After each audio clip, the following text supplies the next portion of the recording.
Donc, le principe d'une technique de manipulation sans mise en tension de type structurel revisité, c'est de ne pas mettre de tension préalable. C'est-à-dire qu'on va faire un test purement facial.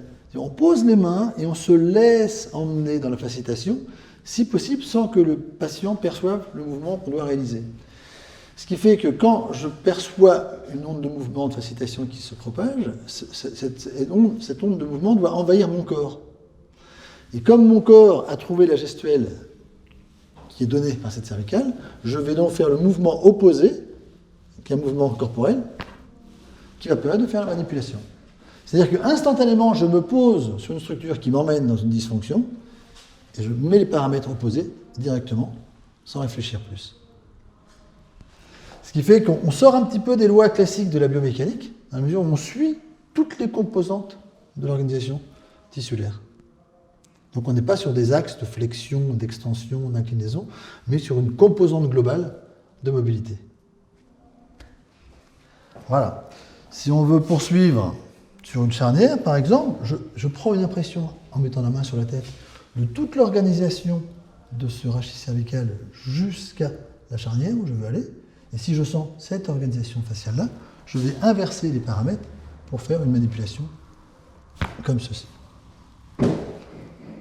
Donc c'est beaucoup plus facile, on n'a plus besoin du raisonnement biomécanique, c'est purement la gestuelle qui permet de percevoir et de traiter.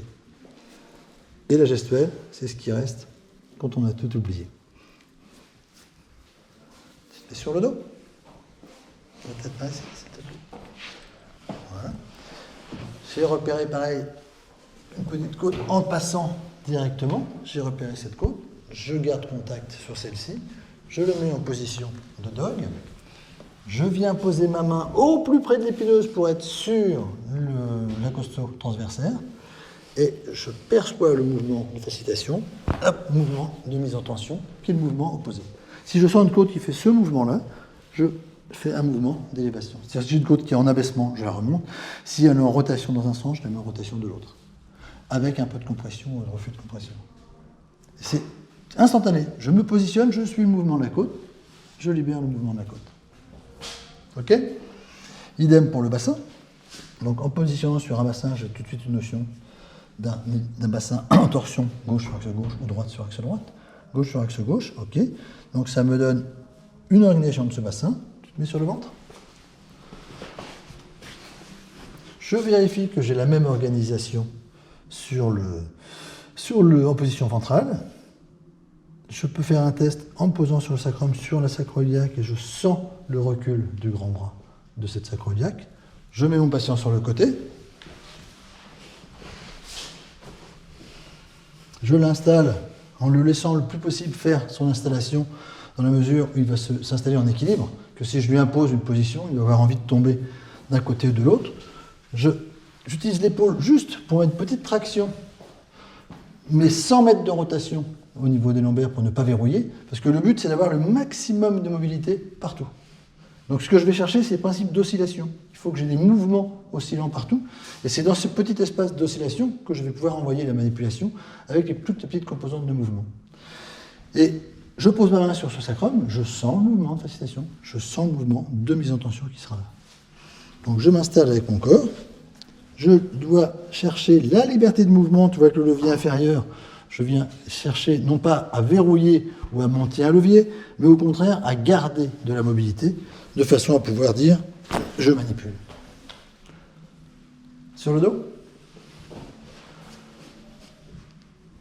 Voilà. À l'identique sur un genou.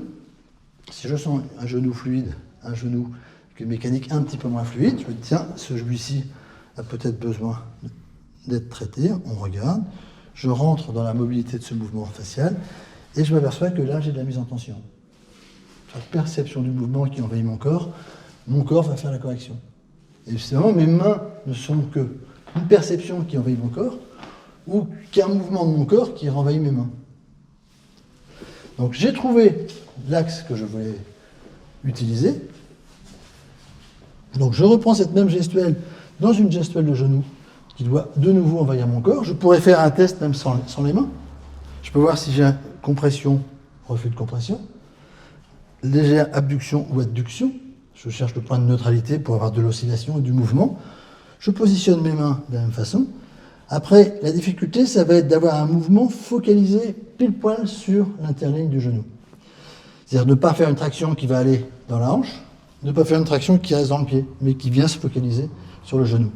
Alors pour cela, il faut réussir à avoir le point d'oscillation du genou qui va être dans son neutre. Et une fois que j'ai trouvé ce point d'oscillation, je dois relâcher un tantinet pour recréer la possibilité de mouvement pour envoyer la technique directement. Des questions? C'est bon? Si je continue sur un pied, par exemple, je peux venir voir si j'ai un astragal qui est plus antérieur d'un côté ou de l'autre. Si je sens un astragal qui est antérieur, je me dis, tiens, puisqu'il est antérieur, je vais pouvoir le postérioriser. Mais est-ce qu'il est antéro-externe ou est-ce qu'il est antéro-interne? Celui-ci est plus antéro-interne. Mais je n'ai pas une technique pour l'interne ou une technique pour l'externe. J'ai une technique pour le positionnement à l'instant T de ce patient. Donc si j'ai une félicitation comme ceci, je ferai une réimbrication comme cela. Donc pareil, je prends le mouvement, je suis, et je fais une traction et je manipule. Voilà, on a fait le tour à peu près de ce qu'on peut présenter sur un patient. Après, toutes les autres techniques peuvent être faites. On peut faire un coup de fouet, on peut faire un cuboïde, et on peut faire un petit coup de fouet si tu veux. À l'identique. Je viens me positionner sur un cuboïde, je dis tiens,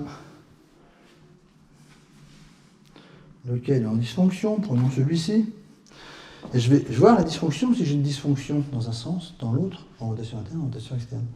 Et je vais essayer de venir sur le mouvement de facilitation pour emmener ma technique de coup de fouet avec le mouvement de correction. Donc je dois avoir une oscillation, une liberté de ce mouvement-là. Donc je ne mets pas de contrainte du tout avec mes mains, je ne dois pas serrer du tout la structure. Et dans ce mouvement qui est facile à réaliser, je vais donner la composante de mouvement ici pour la mise en tension. Donc je vais faire ça. Alors ça va très très vite. Ça va très très vite parce que je sens l'oscillation, je vois où est le mouvement de liberté, mais moi j'ai intégré dans mon corps où est la tension. Le mouvement d'oscillation, tu as l'impression qu'il est haut-bas comme ça, mais effectivement, mais dans le haut-bas, je sens qu'il va bien d'un côté et qu'il va moins bien de l'autre. Donc je fais le haut-bas pour bien libérer, et avec ma gestuelle de corps, j'envoie la correction dans le mouvement nécessaire pour cette correction. Voilà un petit exemple de ce qu'on peut faire. Ça va très très vite, hein. Mais plus on va vite, plus on est instinctif, plus on est dans la perception première de sa sensation, plus on est proche de la réalité. Et plus on a le droit de se tromper. Tout le monde peut se tromper.